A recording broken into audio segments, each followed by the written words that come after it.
Si sono concluse ieri all'Istituto Alberghiero Federico II di Svevia le attività di Open Day cominciate il 15 gennaio scorso, che hanno dato la possibilità ai futuri allievi di visitare laboratori attrezzati. Presentati anche i vari servizi per l'enogastronomia e l'ospitalità alberghiera, sala e vendita. Presente all'Open Day il vice sindaco Francesco Italia, che ha sottolineato l'importanza della preparazione dei giovani in un settore importante come quello dell'accoglienza.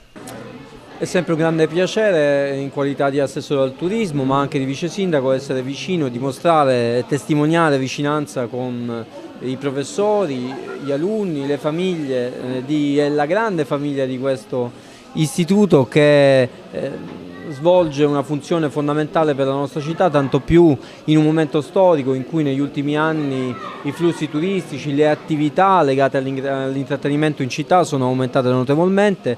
Siracusa continua a vantare da qualche anno dei primati assolutamente ragguardevoli. Sappiamo che è arrivata tra le primissime posizioni per quanto riguarda proprio l'accoglienza, e credo che questo istituto debba e possa continuare a essere un fiore all'occhiello per l'accoglienza in città, proprio con la vocazione e la necessità di creare figure che siano al servizio dell'accoglienza, con la testimonianza di una grande etica professionale e capacità di offrire accoglienza in maniera competitiva. Il supporto migliore per i giovani è la sinergia scuola-lavoro, come sostiene il direttore di Confcommercio Francesco Alfieri. Confcommercio Siracusa sostiene i giovani, sostiene questo istituto, il Federico II di Svevia, per le eccellenze che ha dimostrato in Italia durante la competizione che si è appena conclusa.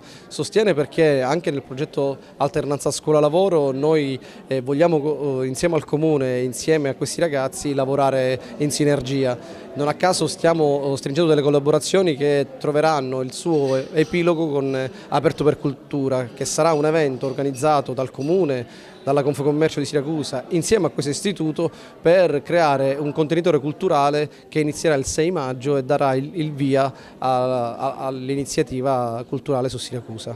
Premieremo infatti i due ragazzi siracusani che si sono contraddistinti. Parlo di Giuseppe Fiorini e di Damiano Giarratano, che hanno dimostrato la loro eccellenza in una manifestazione internazionale. Noi siamo orgogliosi di loro e non a caso li premieremo come Confcommercio Siracusa.